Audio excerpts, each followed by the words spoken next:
For the Pledge of Allegiance and Invocation. I pledge allegiance to the flag of the United States of America and to the republic for which it stands, one nation, under God, indivisible, with liberty and justice for all. Today's reading is from Proverbs. Trust the Lord with all your heart and don't depend on your own understanding. We must trust God. We must trust not only that He does what is best, but that He knows what is ahead. Father, as we do the business of the County of Finney today, please guide us. Pray for our president, protect our first responders, and we pray especially for recovery of those members of our health department suffering from this virus. We ask all these things through your Son, Jesus. Amen. Amen. Thank you, Bill.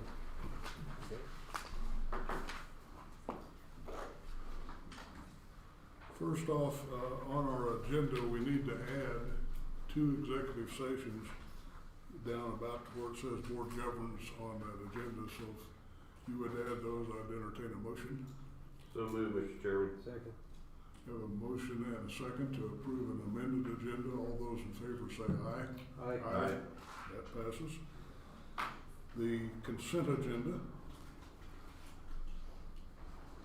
Chairman, Dr. Clifford, I move to approve the consent agenda. Second.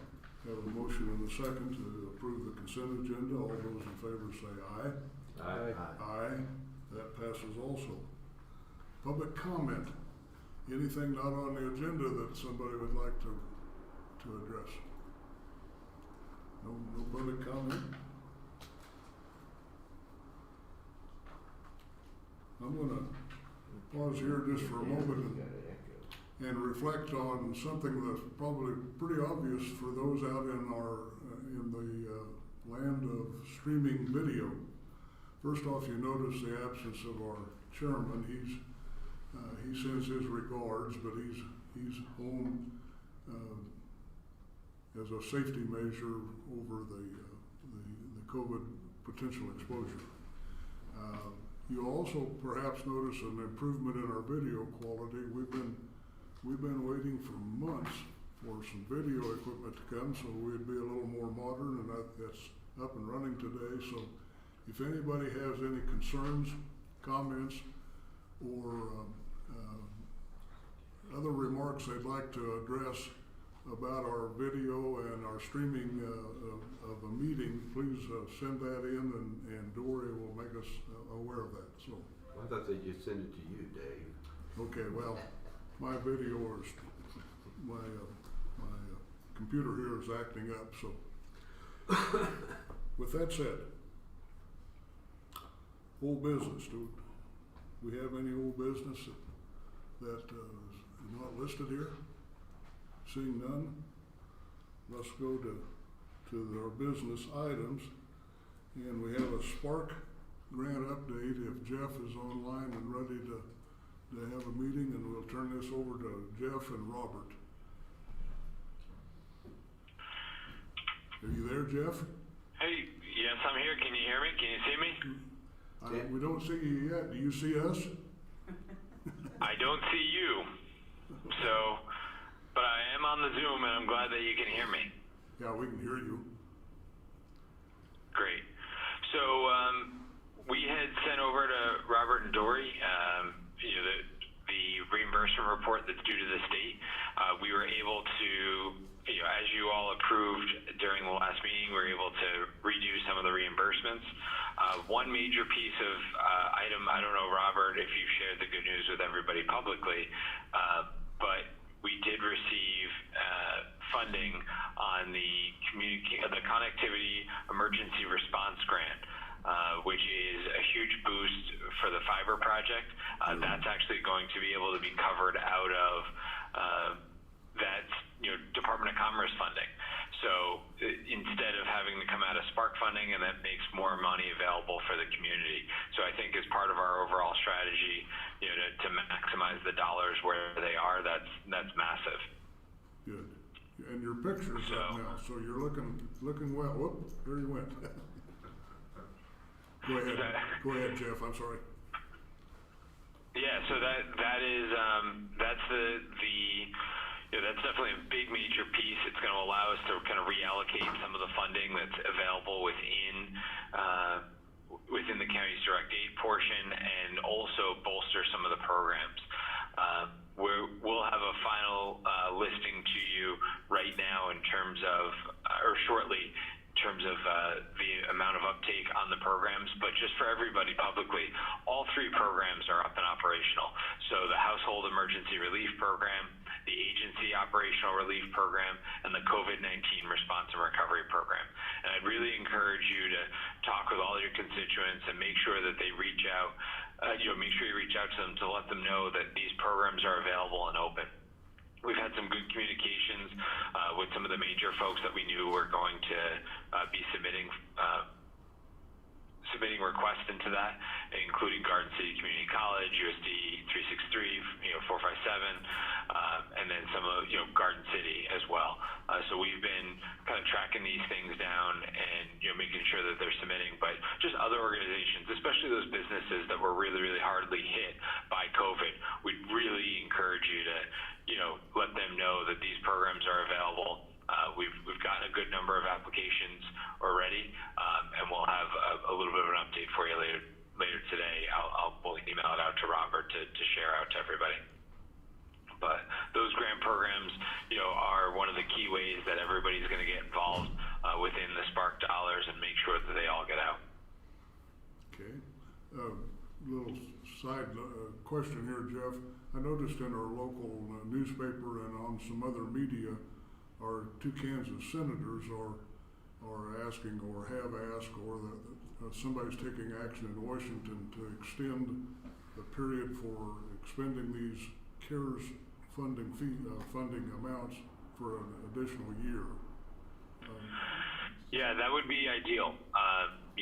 We're still waiting to see what's going on.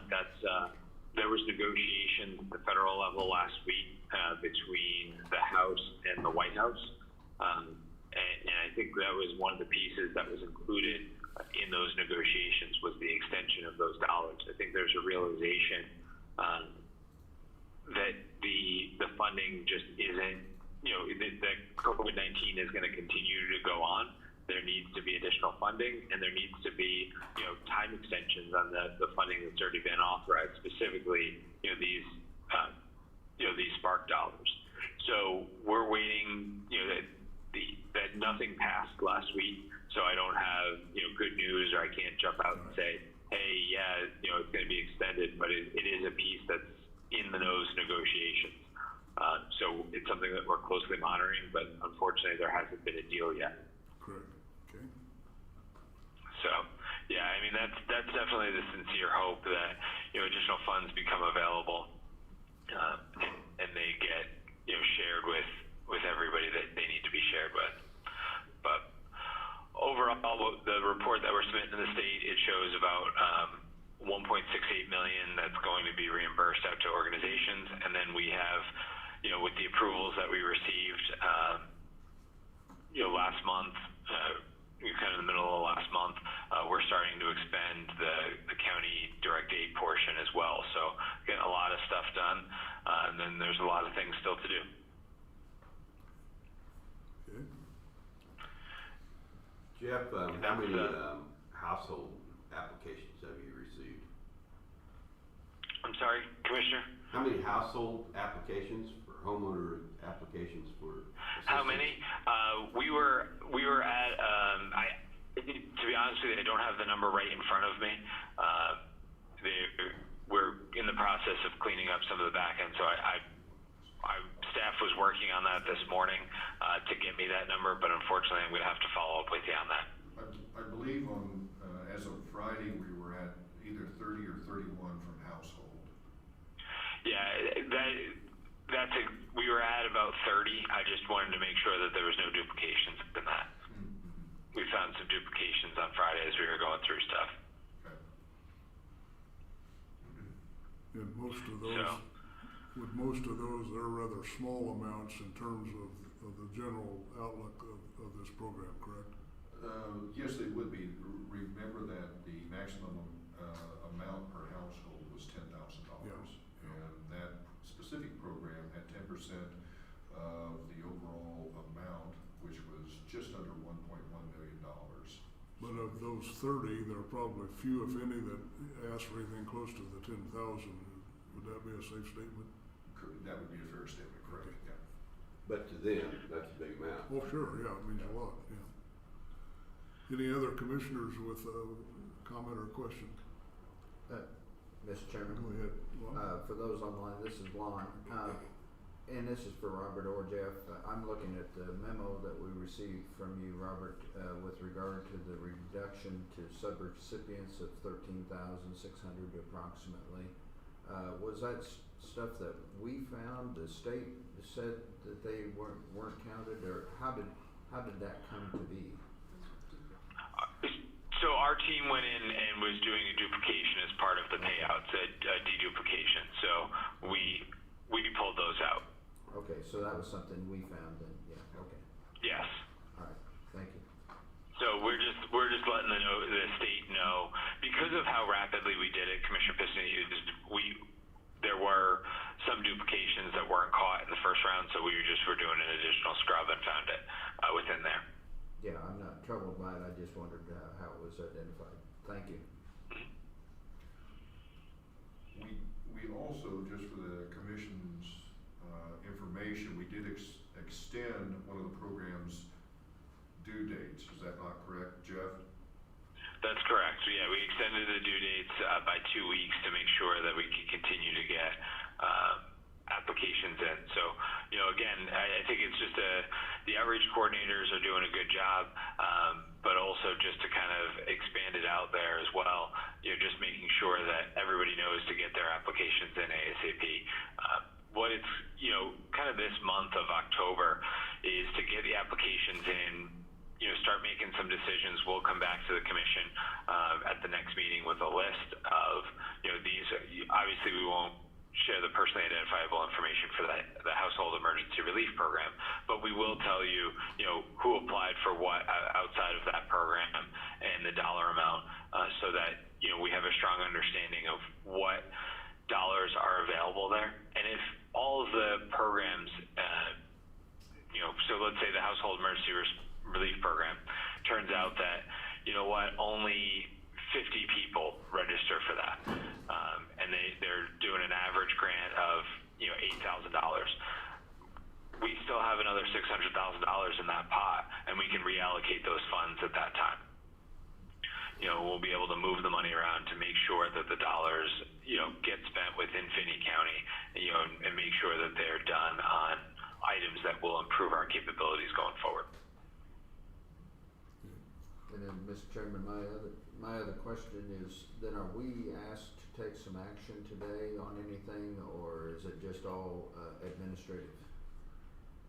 Jeff, we do have a report that's due to the state on Wednesday the 7th, I believe. Is that not correct? Yes, we do. We do have the report on the 7th. If we need board action to submit that report, that would be welcome. If we don't, we can just submit that report. To me, that's an administrative action within the parameters of the consultant. And you established me as the contact on that, so if you're comfortable, we'll just go ahead and move forward and submit that report. I think at least you have consensus to do so. Okay, very good.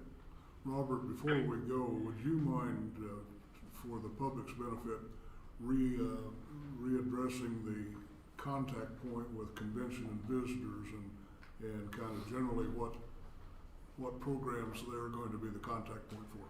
Very good. The Convention and Visitor Bureau is the contact for all three of those programs, the household recovery and the business aspect of both programs.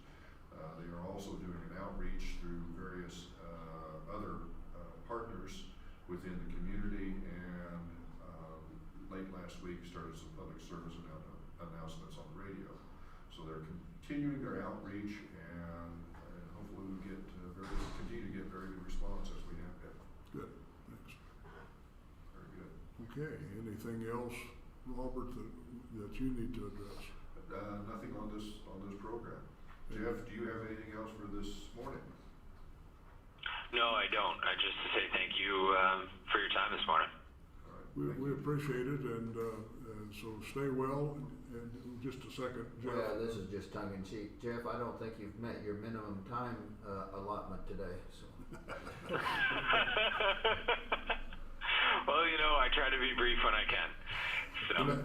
Your reputation, Jeff, is getting widespread. I was getting a haircut, and a fellow was talking about, he turned in a request for reimbursement, and he's talking to this nice lady in Georgia.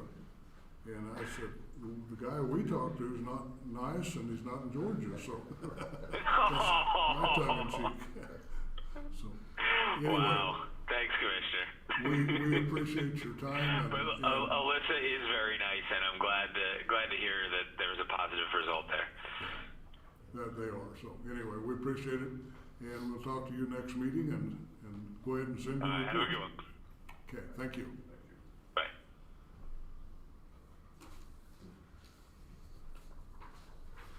Okay, our next thing on the agenda would be Doug Peters talking about information technology and a fiber project. So go right ahead there, Doug. Okay. Last week we completed the contractors meeting for permitting, and there was no issues with that, so it's all moving forward. I believe they should have permitting and everything ready to go this week. We'll know for sure today, but that's what it sounded like. There was complete approvals, it was all going good.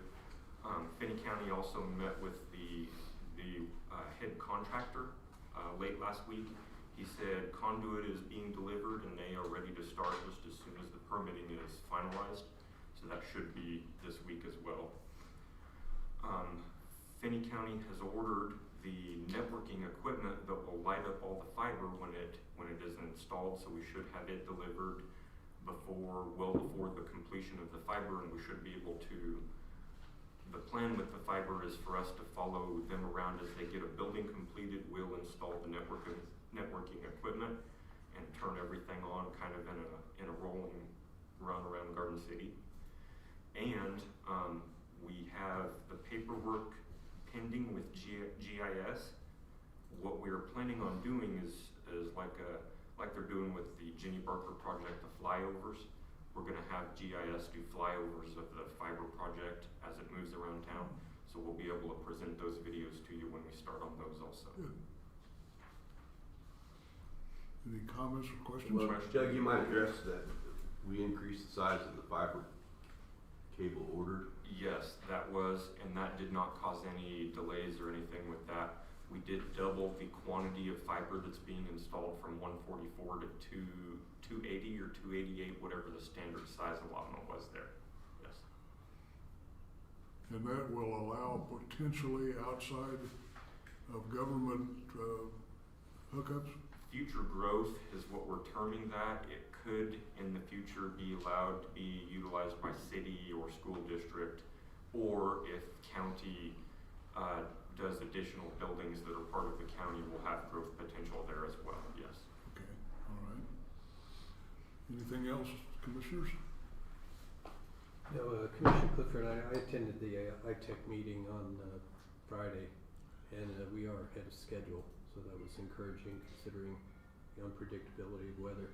Good. So it looks good. Yep. Okay. Thank you, guys. Lon? No. Nothing? All right, thank you, Doug. Roger Calkins, you're around here somewhere. There you are. LEC Lighting. Morning, gentlemen. Morning. How are you all? Doing well, thanks. John and Wayne are on Zoom. They can hear us and I guess field a few questions if you'd like to ask any more of them, the two that presented last time. Basically following up from last 2 weeks ago, I did the background checks. I did notice that when I submitted one of the background checks, it was blank, but all of them had positive reviews, and all said that they would basically hire them again. The only thing that they could not prove was money saved. They couldn't provide me anything with that. They provided usage. The usage went down, but they couldn't show me any money actually saved and how that would relate to that.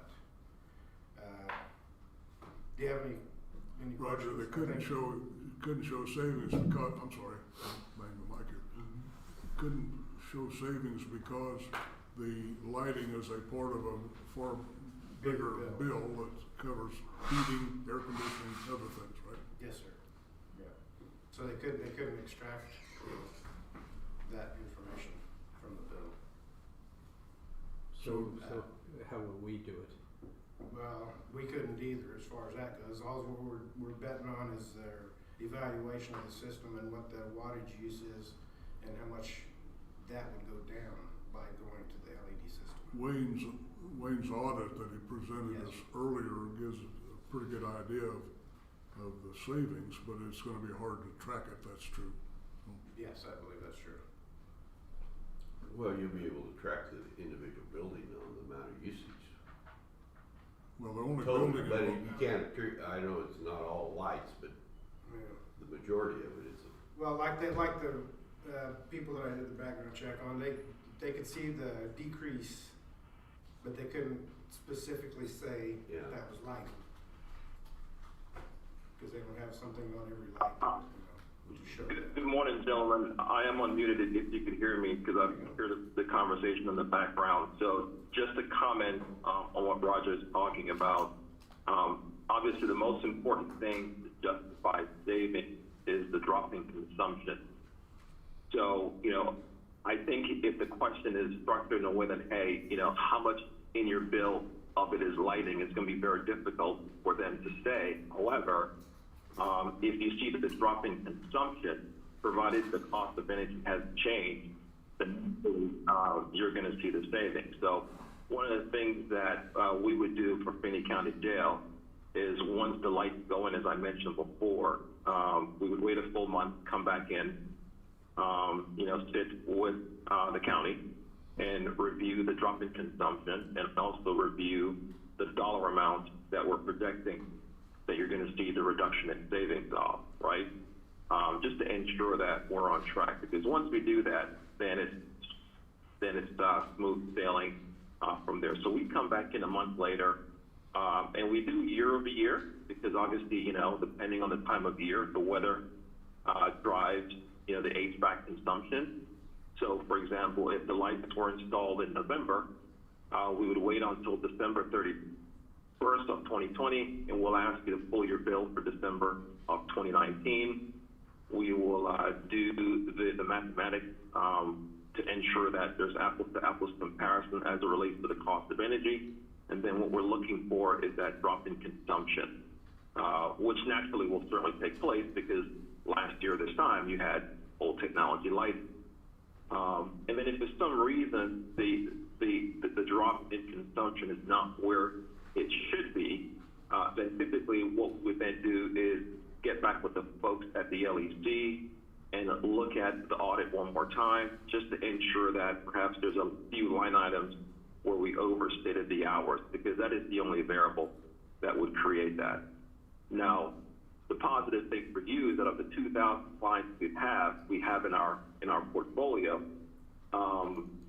probably 85% of the time when we go back to our clients, there's actually an additional drop in consumption because of the fact that, we're using finite numbers. So for example, we're staying in an office space, the lights are only on 8 hours a day.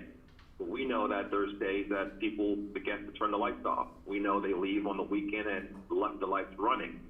So we actually produce more drop in consumption, but obviously because we can't legislate, who's going to forget to use the lights, turn the lights on, the cleaning crew comes in, leave lights on. We're just going to use a finite number and limit it to 8 or 9 or 10 hours a day.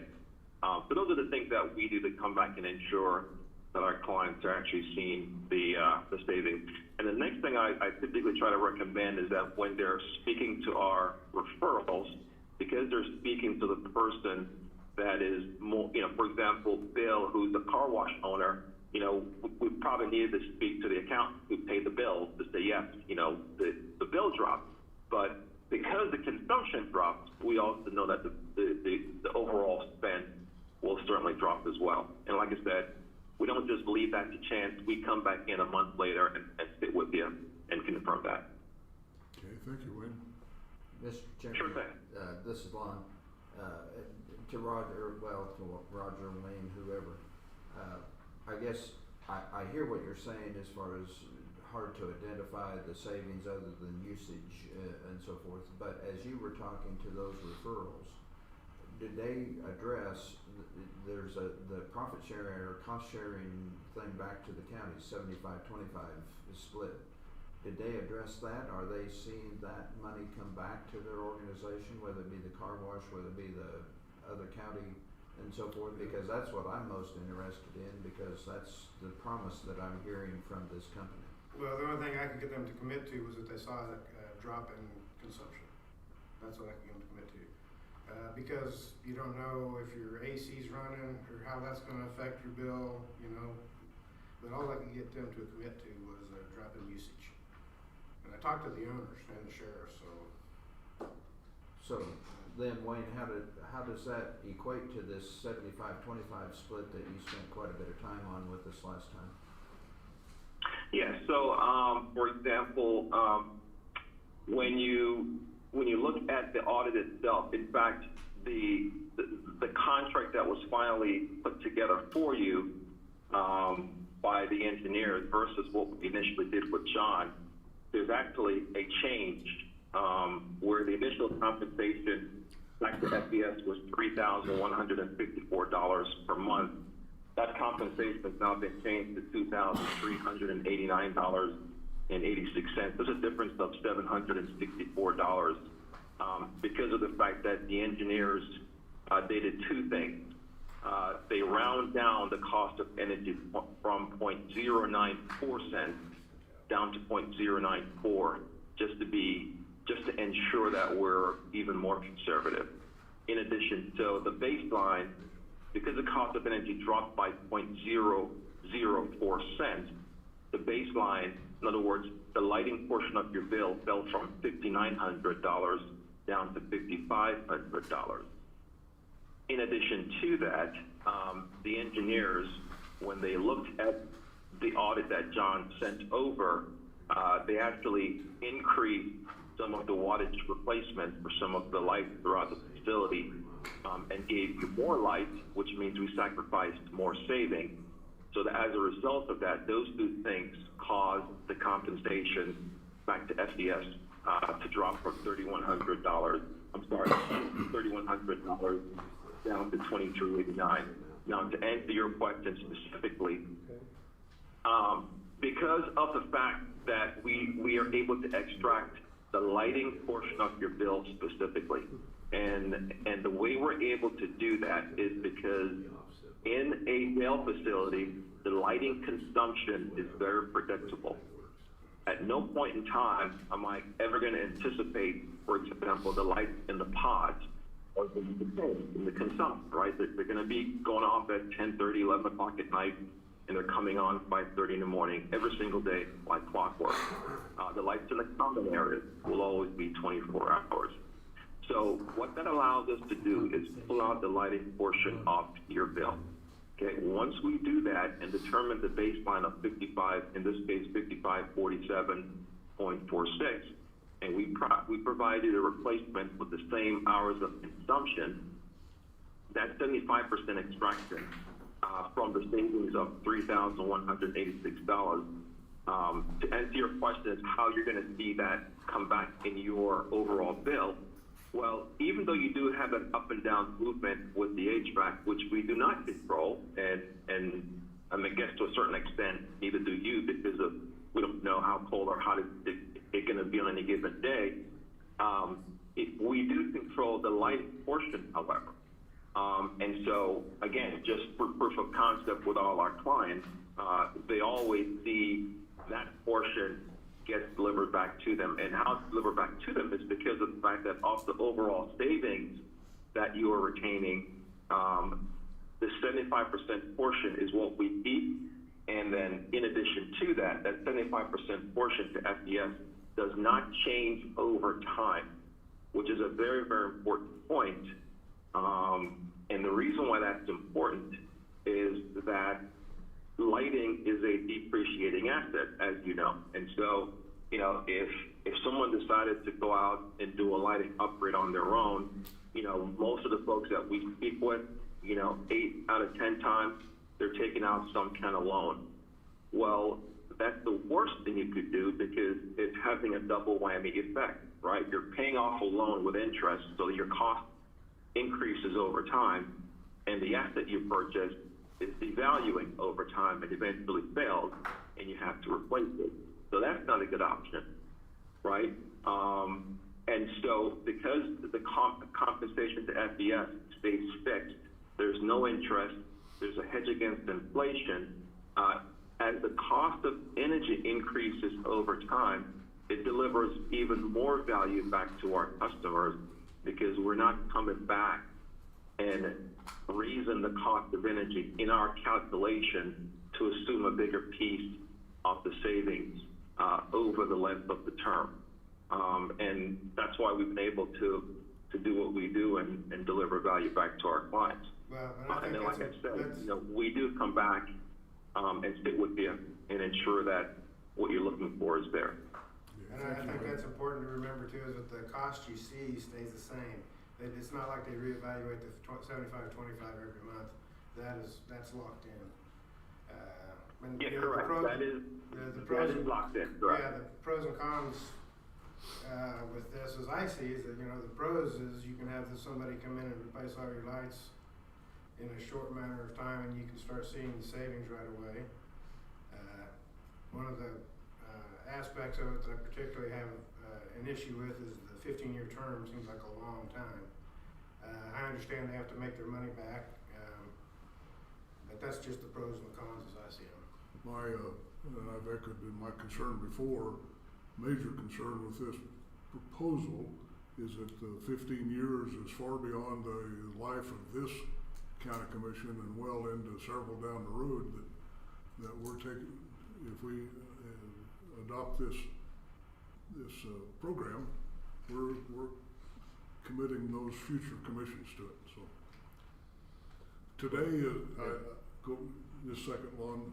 Today, I see on the agenda item, this is for discussion. It's not for action. Is that a correct statement, or are we to act on it today? You can act on it. Yeah, you can act on it if you like. But Okay, now, Lon, go right ahead. Well, and I'm seeing some things on the screen that, you know, that we have some options and what the options are. Again, for those online, this is Lon, and I was focused on the termination clause, which is paragraph 14, and it appears that it's broken into different time frames. The first 7 years and 8 to 12 years and 13 years to 15 years, as far as what the termination could be with 30-day notice. But if we get past the 7 years, there's some benefit in at least being past the 7 years as far as getting some recognition for length of time, and a little more after 12 years is what I'm reading. Am I reading that correctly? Yeah, so with the contract clause, and you know, exactly the way you read it, it says that at any point in time you could cancel. There's nothing where you're locked in forever and you have to commit, and and you're stuck, right? So you could certainly get out at any point in time. Whether you get out or you stay in, it doesn't cost you any more or any less, unless when you get to year 7, to year 8, to your point, you do get a discount because again, there's no interest, and the overall dollar amount being compensated back to FDS, whether it's overtime or you paid on day 1, is the same dollar amount. With that said, so the financial piece of it doesn't really matter, right? So the question then becomes, well, what are my options? If you do nothing and just keep exactly what you have, and you keep paying the higher cost of energy, and you keep paying maintenance over 15 years, you're looking at a projected spend of about $1.3 million. 1.28 for the cost of energy, for the high cost of energy, plus another $90,000 in maintenance, right? You know, and speaking with Rex, I believe it may even get higher because there's certain ballast in your facility which is now obsolete. So you've got to go out and get the more expensive version. There's certain lighting solutions that he has in the facility which they can't find anymore, which means you either have to replace that fixture altogether or do some kind of retrofit. So that number, it is what it is. It's about $1.3 million. The compensation to FES over 15 years, whether you want to cancel and get out early or keep paying it over time, the dollar amount does not change. So the reason why that's important is because we've got to look at exactly what the solution is. This is a lighting solution. It's white light, and white light's been around for 100 years. So while I do understand the concern about the length of the term, what I encourage you all to think about is what the actual solution is, right? This is not a computer system where you're risking yourself as it relates to the fast changes in technology, as an example. You're not leasing a fleet of cars for 15 years where you know in about 6 or 7 years it has zero value. It's simply white light. That is never going to change. So the only thing you need to, the only thing that may potentially be concerned with about the length of time is, well, technology. Well, we're the manufacturer, so as technology improves, we're also going to improve with technology. And as you have outages, we would simply replace you with the right technology, whatever it is. But the output, which is white light, is not going to change. So I can understand the concern about passing it on to your fellow commissioners when they take over, but it's not as if, oh my gosh, they left me with white lights, now we've all gone to blue lights. That's never going to happen. And then vice versa, right? When you took over the county, LEDs were around, no one made the change, they left you with the old technology. And you have to deal with now the issues you're seeing that Rex talked about. Ballasts are now being obsolete. Certain light fixtures are not, certain light bulbs are now being obsolete. You had to retrofit your parking lot for whatever reason. So those things are always going to be there. So when it comes to an asset that depreciates to zero, you have a solution where you no longer will be risking yourself to maintenance issues. You no longer have to risk yourself to issues with light fixtures becoming obsolete because either the manufacturer has gone out of business or the manufacturer decides to no longer make that fixture. And probably most importantly, if you did it on your own, your warranty is void on day one, at least in the pods and in the common areas, because you're using these fixtures in excess of 12 hours. And so with all those different things, the lighting solution and even more importantly, the financial solution, whether you pay it over time or cancel early and pay us off, that dollar amount doesn't change. You still get the benefits of the lights. You still get the benefits of the maintenance. So you don't stand to lose in any way. And then lastly, the reason why it's for 15 years, because some people ask, well, can we negotiate the term? Well, the reason why it's for 15 years is just because of our technology. That's when our lights starts to now become depressed. They start to turn yellow. They start to fail at a much higher rate. And we know it's time to come in and relamp the facility. So that's the reason why the term is 15 years. Okay, thank you. Well, Sure. Mr. Chairman, I'm not too concerned about passing it on because of many of the things that he just said and able to get out of it with a 30-day notice with, very minimal damage, if you will, to the county. So I'm not too concerned about that at all. Okay. All right. Any other comments or from the commission? Wayne, you made the comment that you're the manufacturer. Where is your sole source of components? Can you repeat that question one more time? You said you were the manufacturer of the lighting fixtures, but do you have a sole source of components, or do you have multiple sources of components that you put together? Yes, that's a good question. We do have multiple sources of components. We have our source in China. We also have a source in Texas, here in the U.S. And we did that almost as a second option in the event there's any issues, as it relates to trade agreements with China. So currently, right now, we're still functioning and getting those components done in China. But if in the event there was a disruption with that particular arrangement because of trade agreements with China, we do have an option here in the United States as well. Okay. I think that's what you're asking. Yes, that's what I was asking. Okay, gotcha. Mr. Chairman, I have two more questions. These are more for Roger and Robert. One is, it's my understanding that our council has looked over the contract and has said it's okay. So I'm seeing a nodding of heads with regard to that. And then secondly, do we have any issues with regard to bid on things like this? As far as bids on that? With our statutes with regard to bidding and so forth, or not? Because of the way that it is designed and the way that it's not an outright payment to the company and so forth, are we exempted from any bidding to relight that LEC? Well, I think since this is a unique contract, a unique agreement, kind of that single source approach, if you will, that you should be able to get by without that. I mean, that's my take on it, but I wanted to Yes. make sure that we could address those questions as they might arise from the public. It almost acts as a lease purchase option when you're dealing with the big equipment.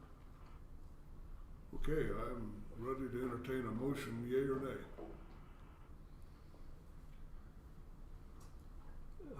Mr. Chairman, Dr. Clifford, I would move to allow the chair to sign the contract with the Future Energy Solutions.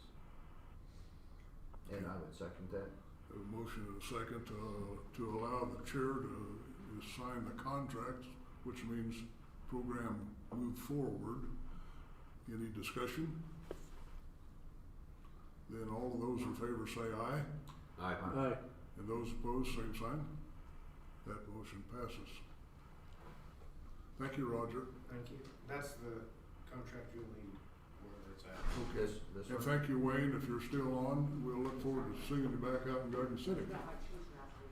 Yes, sir. Thank you, gentlemen, for the opportunity, and look forward to the partnership. And yes, you'll be seeing a lot of me and John. Thank you. How's the weather today in Florida?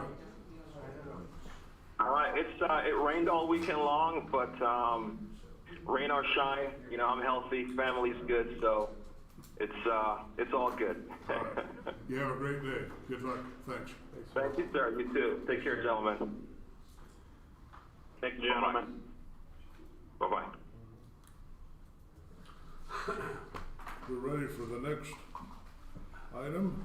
Would be John Ellerman. Does anybody need a break? Break time. Hi, John. Mr. Jones is on his way. So, project update. We started seeing a little more action going on Farmland Road right away. A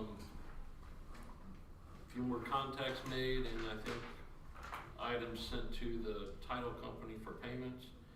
So, good news, I guess. I think Sarah has a video from Trey and Adam for a flyover for Jenny Barker, if you want to watch that now, or you can wait.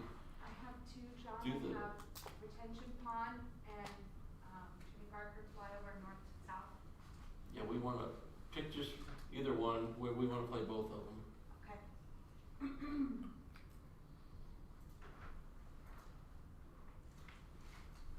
This is starting from the north end going south. They've been grading, When were these taken, John?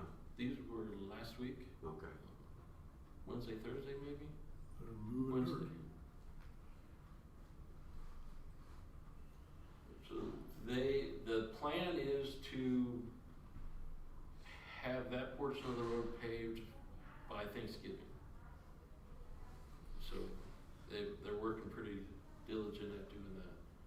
see where the storm sewer inlets have been laid, or set in place. This was supposed to be faster than last time. This is so funny.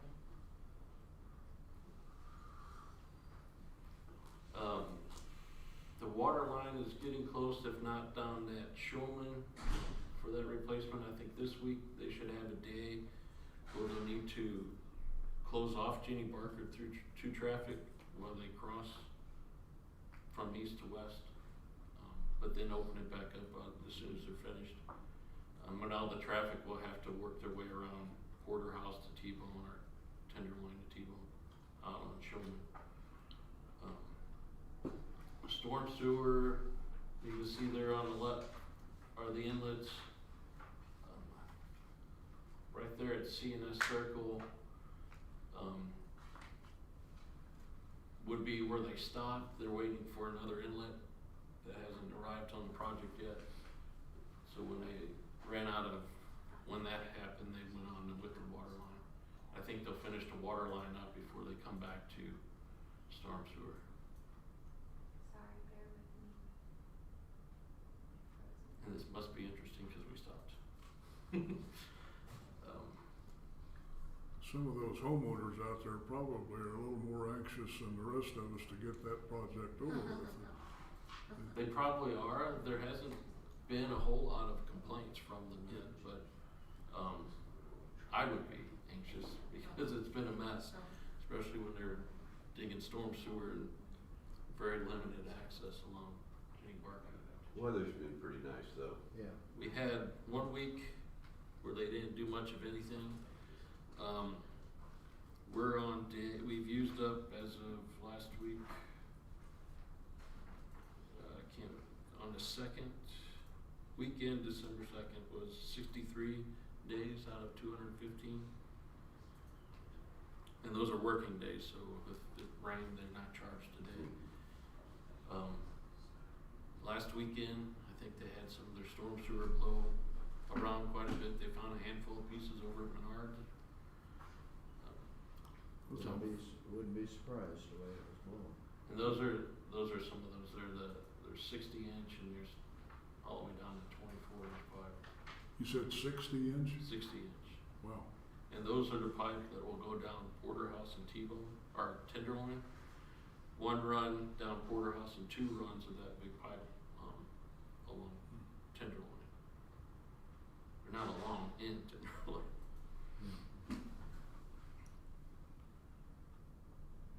Okay. And then I kind of wanted to show you what the retention pond looks like from here, so that's why I asked him to do that other video.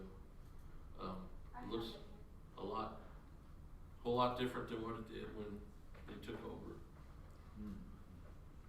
There you go. You're looking at a lot better. From the north to south. Did you find out the answer to a couple of residents' questions on whether there will be some landscaping or anything around the top of that retention? It's all be planted to grass, so It is all it will be planted to grass.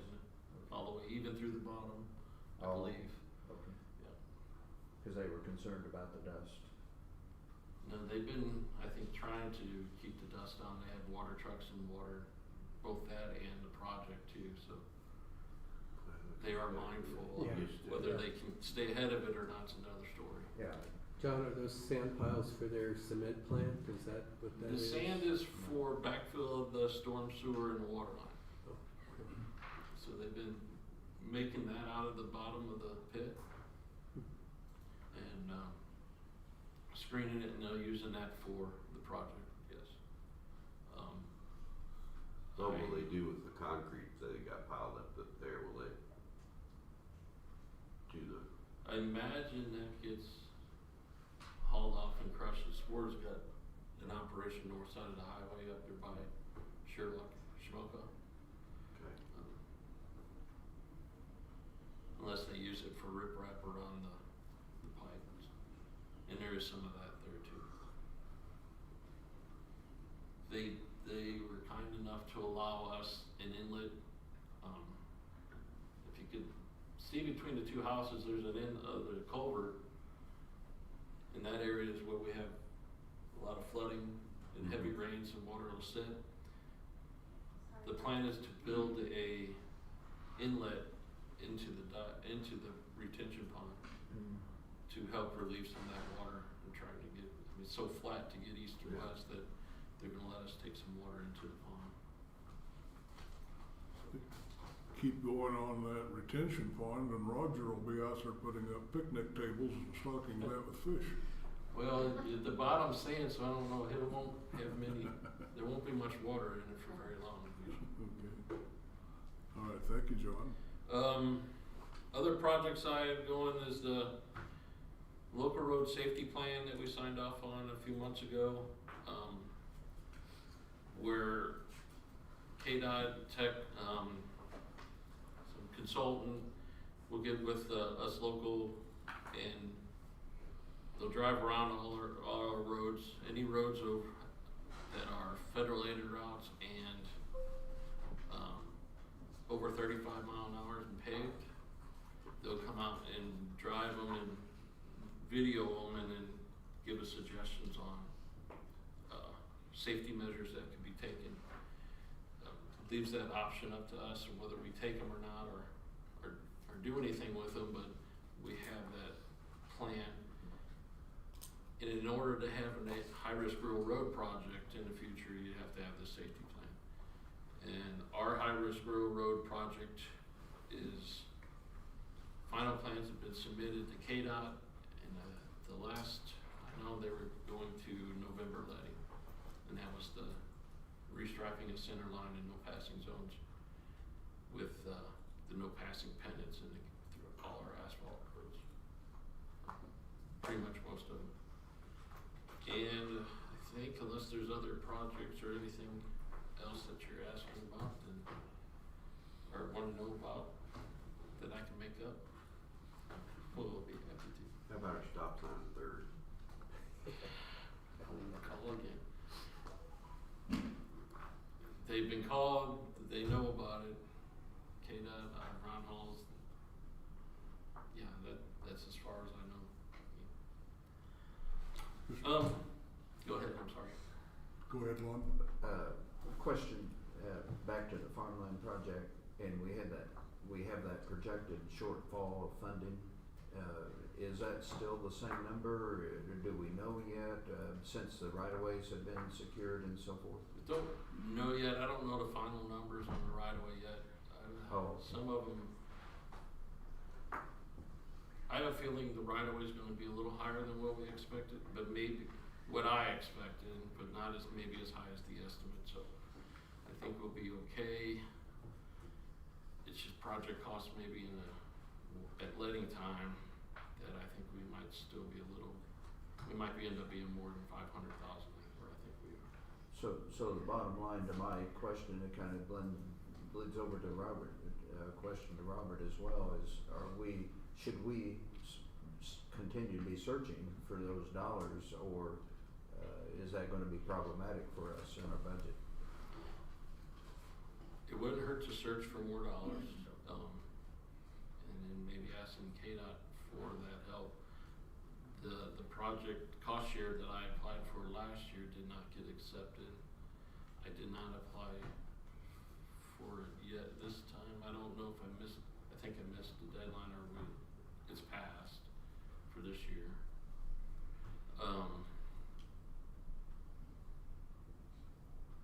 Budget-wise, we might be mindful. We have projects planned, but we also have special highway.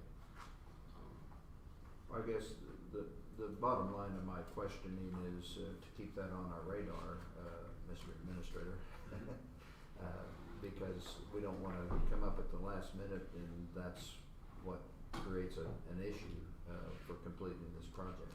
Sure. Okay. Thank you. Anything else, Commissioners? And one last thing. Last week I accepted a position as Public Works Director, County Engineer at Riley County. Where? Riley. Shame on you. Well, at least you're not going to Douglas County. No, I let that one go. didn't even pursue that when they came up. Well, good luck.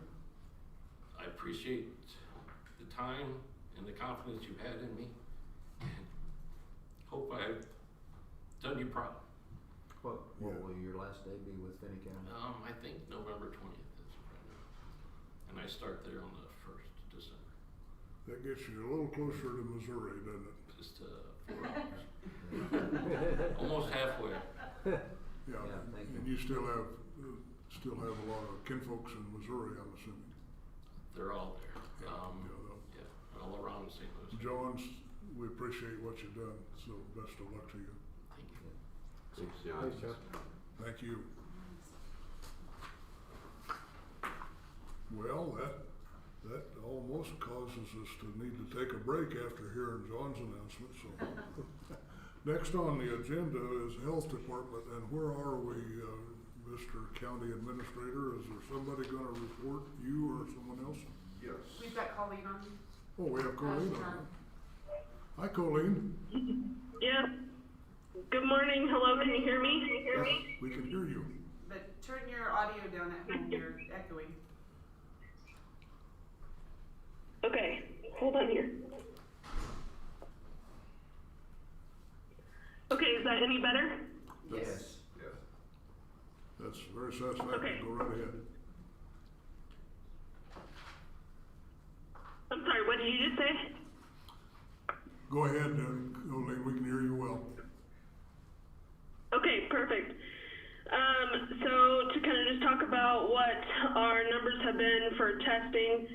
So in the time period of the September 21st to the 25th, we tested 368. 49 were positive. That gave us a positivity rate of 13%. During that time period, we had an average of 10.6 hospitalizations. Then the time period of September 28th through October 2nd, we tested 287. So we did have a decrease in testing. 39 have been positive so far, but I have over 50 results still pending. An average of 14 hospitalizations. Also going to report to you the 3rd, 4th, and 5th. So this past weekend, hospitalizations were 12 on the 3rd. On the 4th, there were 16. The 5th were 16. Of those, the majority were definitely positive confirmed COVID patients with the numbers of 10, 11, and 12. Person under investigation, so people that have symptoms and are being tested for COVID, those numbers were 2, 5, and 4. ICU occupancy was 3, 3, and 2. I did talk to representation from the hospital this morning, and they did report that they have been at crisis capacity.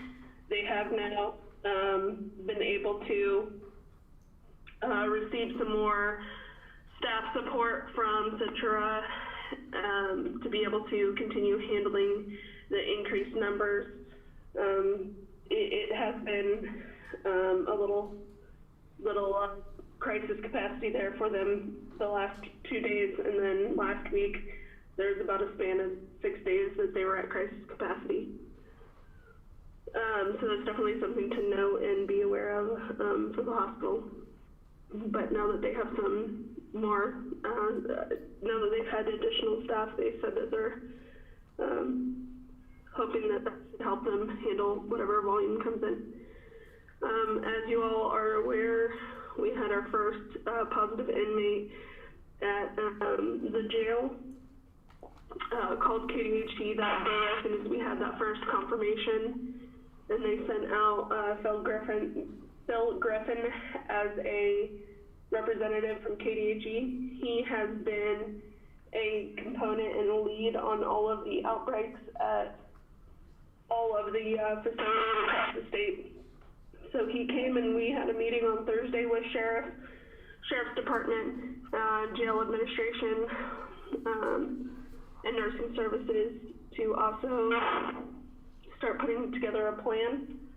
The initial part of the plan was to do testing on all of the jail staff and then all of the inmates. Last week, I have yet to have the official report of how many are positive so far of those. But we will then do another retesting, so surveillance testing on the 7th, or on day 7, and then on day 14. So as soon as we have the numbers of how many are positive, that'll also help us work closely with the state on defining what that plan is for continuing operations. As you all know, my staff, we've had some recent positives as well. We are now at a total of 9 total. All positives are home. We also had to cancel our drive-through flu that was supposed to be on Friday and Saturday. We are looking to reschedule that later this month. We will be doing a similar type of testing as what the jail is. So again, this week, all those that were negative will be tested again at day 7 and then tested again at day 14. We do have most of the staff that were positive. They will be returning on Friday, which is completing their 10-day quarantine. So hopefully we'll start picking back up. We rescheduled a lot of our flu clinics for this week, and we're on limited services at the health department. Since I have 20 staff in the actual health department, 9 of those positive, 11 negative so far. That does limit the type of services that we can do. We're still doing COVID testing since that's a priority, and then TB. Still collaborating closely with the schools and college to monitor any potential outbreak concerns, continually looking at athletics schedules and evaluating those, and then I'm on usually several calls with the schools or college throughout the week. That's about all that I have for updates. Do you guys have any questions? Any questions or comments from fellow commissioners? Dr. Bill? Yeah, Dr. Clifford, I attended the meeting at the jail with Mr. Griffin. He's an excellent resource for us. As Colleen noted, he's been involved with the Lansing outbreak, the Sedgwick County, the Harvey County outbreaks, and he provided, I thought, exceptional guidance. I think that we as a county and our citizens need to not let our guard down right now. I think that can lead to problems, and we're seeing that obviously nationwide. If this virus can get through to the president, it can get through to any of us, as you and I discussed, Dave. Right. I just really appreciate him being on station here as a resource, because I think we have an opportunity to isolate this particular inmate and probably her cellmate by this point, to keep this from spreading within the jail. But it obviously was brought into the jail, and we don't have visitors, so they can't blame visitors, and the inmate had been there some time. So again, we have to we're reevaluating our procedures to make sure we're doing this correctly and protecting people. Okay, thank you, Bill. Lon? Mr. Chairman, Colleen, I don't disagree at all with what you stated with regarding the hospital, because I heard those same words and the same phrases from someone at the hospital about crisis level, Centura people coming in and so forth. So I'm not in disagreement with any of that. But my question of clarification is this. Before Scott Taylor left town, I was under the impression from him that they had 25 beds allocated to treating the virus people, and the most that we've had in those beds has been 17, I believe, if I'm not mistaken, or something close to that number. Yet it's been termed a crisis level, and please don't misunderstand. I'm not trying to diminish how much it's overworked the staff. I know it has overworked the staff, but it seems to me that the crisis level would be at 25 rather than at 17. So has there been any explanation of that, or was I incorrect in understanding that there were 25 beds? Sure. So I think part of it is crisis or number of beds that are open, but also staffing levels. Oh, okay. So of course, if you have any staffing issues, that's going to impact your crisis response. So I think there's multiple factors that go along with that. Those are also going to be percentage of ICU beds that are also available. It does appear that ventilators and O2 machines and things are at low usage, but my understanding is that it's partially the admission, so those higher numbers of 16 or 17 is definitely concerning, but also the staff to be able to medically provide the oversight that is expected in these very complicated cases. Yeah, I was just simply having a lack of understanding about the definition of crisis in this context, and I appreciate that explanation. Thank you. Yep, no problem. Colleen, before you go, I have a question and then I have a compliment. My question is, on the website, it shows, the last I looked, 12 deaths. Is that correct? Yes. And my question relates a conversation I had with a friend Saturday, whose father at age 86 passed away in one of the local nursing homes and was COVID positive. He said on his understanding on the death certificate it's going to show COVID. How long does it take for that to catch up to your website? I'm not sure. So as soon as we have the report from the hospital that there was a COVID death, that's when we release it. We have not had any recent confirmation of that, and I will double check with my employee that usually receives that notification, but I have not had any new notifications of a COVID fatality. So of course that information is only as good as what we receive, so I can follow up with hospital staff and my staff to see if that is going on too. Okay, well, appreciate that. Now my compliment, and I'm going to share this for the benefit of my fellow commissioners and those out in the land of listening to things online. I was contacted by a manager of a restaurant that has been closed since COVID's outbreak. That restaurant employs between 60 and 80 people. They're getting ready to reopen, so they're doing some remodeling, painting, carpeting, parking lot repair. But he had a handful of questions that needed some direction from the health department. So my compliment is to Colleen. I called her and asked if she could reach out and contact this manager, and she did so, and I got a glowing report back that restaurant will be open about the 15th of October, employing between 60 and 80 people. So Colleen, I appreciate your effort. I know you're overwhelmed and overworked, but thanks. Absolutely, no problem. Thank you. All right.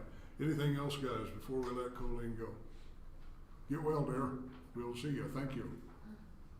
Thank you. Okay, before we go to executive sessions, I see a city manager. Matt, did you come over to discuss anything or to observe? No. Okay. We have two executive sessions. We need the first one with the commission, with Robert, our county administrator, and with our county council, who is in our midst. Anyone else? And how much time do you need, council? Just about 5 minutes. How about we go 15 and we can take a break on the way to... Sure. Okay. So I would entertain a motion for executive session to discuss legal... Is this legal or non-elected personnel? Non-elected personnel. I'm sorry? Non-elected personnel. It's non-elected? Okay, thanks. Starting at quarter till. Yeah, starting at a quarter till and we'll be back at 10 o'clock. So, is that a So motion? moved. So moved. Second, anybody? Second. Here a second, any discussion? All those in favor say aye. Aye. Aye. Thanks. No, but he is on Zoom, and I think I needed to call his. Hey, Dave, this is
Zoom meeting a couple weeks ago. Yep. Yeah. And then also attended Katrina's retirement party down at the JDC. It was really nice to listen to, met her husband and talked about her travels, her future travels they're getting ready to take. And then also did the KLPG annual meeting via Zoom. Okay. Well, I'm kind of getting back in the swing of things, so as you heard, I've done a few extra meetings. I also drove Jenny Barker Road out of interest over the weekend just to see what was going on out there, and I agree that it looks a lot better, even from the neighborhood.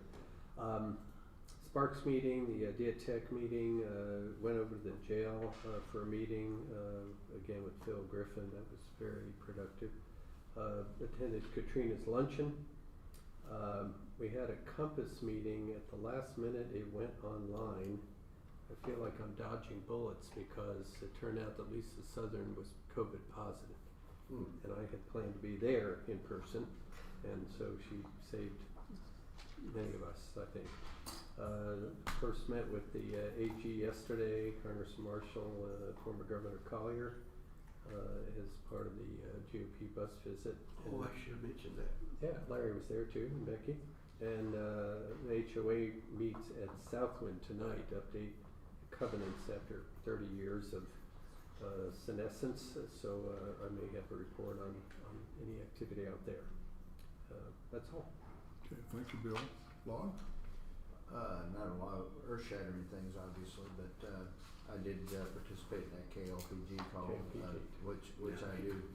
I do value that organization and that call, and I think there's a lot to be said about coordination between KAC and KLPG, and because KLPG is a subset, if so to speak, not legally, but so to speak, of all the counties. With regard to KAC, Federico Group, the lobbyists for KAC, put out a piece, and I don't know if it went to all the commissioners or not, about the general election and who's running against whom and all that. So they did a nice job of informing. Maybe it just went to our board. It might have just gone to the KAC board. The other thing from KAC perspective is, I'm assuming the person accepted, but they made an offer to a guy for the road engineer position that Norm, is it Bowers? Norm Bowers has vacated, and it's a joint venture with KDOT. KDOT puts in some money. KAC will write all the checks, but it's a contract. It's not an employee. It's a contract person, about 3/4 time or 2/3 time, something of that nature. I can't remember the person's name, but it's someone who's got experience in road engineering and so forth. But KDOT was more than interested in participating in that because they'll use the services as well as the KAC. So that's the biggest news from KAC at this point. That's your report? You've got more time left, you. I think I'm out. Okay, thank you, Lon. John, before I give my report, what year did you come to work for Finney County? February '96. 96. I came on in 94, and you showed up soon thereafter, so you're getting some years on there. I'm 2 months shy of 25. How much? 25. 25. Well, okay. So he's been around a while. You almost look like a Finney County resident, not a Missourian anymore. I've been here longer than I was there. Okay. I have just a couple things to report. Last commission meeting, I made a statement about a new fire station and asked Skylar if he would share with us if he'd been involved in any planning efforts, and from that sparked a little concern, I guess is probably the right term, on behalf of our fire chief. My remarks had nothing to do with him, but he didn't quite understand it that way, and so we had a nice meeting in Robert's office with the fire chief and with Skylar and Robert and myself discussing the fire department's new building, and And there will be some proposals that I'm going to allow the chief to make, and through the city, some proposed changes he would like to see because of that plan actually being developed about the fire station there it's been over 20 years, and things have changed in 20 years. But I think we're going to have that on our joint commission agenda as a discussion item, because I'm gonna now take just a little bit of the chief's thunder. He said one of the things looking at the long-term fire protection coverage for Garden City would involve a fourth station somewhere near Mary and Taylor Avenue. Well, guess what? We happen to have an EMS station and a piece of property, and so some of that, think about it a little bit for discussion at our joint meeting. So it was I thought, a very profitable meeting, and I'll finish with this report.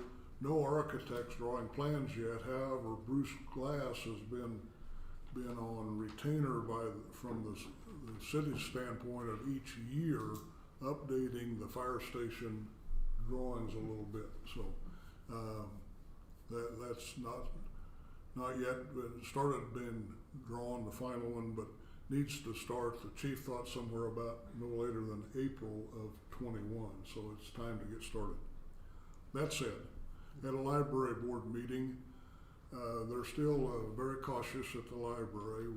We're meeting with, you have to have a mask on. They're only allowing, I think, 10 people, maybe 15 in the library at a time.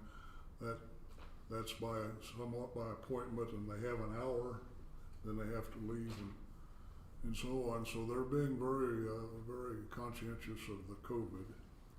And then Katrina's retirement luncheon, I got a chance to stop by on my way to another meeting and bid her farewell and give her a hug. And but I didn't have a chance to stay for lunch there. So that's it. Anything else for the good of the order before we close? Yes, Dory. So I wanted to talk with you guys about the date for canvass for the general election. Okay. So of course we meet the day before the election. I think just with audit and everything going on, I'm looking at like a Thursday, November 12th for canvass. I didn't know how you guys would feel about that, and this is going to be where we're going to have to do the provisionals, and then the Board of County Canvassers will recess. We will go down and tally those provisional ballots, do any hand counting that we have to do, and then we'll need to come back and finalize that same day. And certify the results. I'm concerned with pushing it out to the meeting on the 16th because that is kind of last minute. And if we run into any problems with those provisionals, it has to be done that day. So I'm hoping that we can do it sometime late in that week before. Thursday, November 12th, and you would appreciate having the full commission present for that, is that correct? Oh, yes. Yeah. So 8:30 again. You want either 8 or 8:30, whatever you guys want to do. It'll be a special meeting. I've got a 6:30 breakfast, but I should be ready. 8:30 would be good. You want 8:30? Yeah, let's go 8:30. We'll go 8:30. And so just a reminder that you will need to be available the majority of the day. I don't know how many provisional ballots we have, that we will have. It could take us an hour to get the final results to you, or if we have a lot, it could take 4 hours. But we will have to reconvene that day to finalize and certify results. Okay, anything else? Nothing from me. I'm gonna ask if our line is still alive. Is Dwayne Dries still on the line? Just one quick comment. If I'm not mistaken, Dory is speaking tomorrow at the Republican Women's Luncheon, and that is open to any guys too, if you want to join in. And it's at the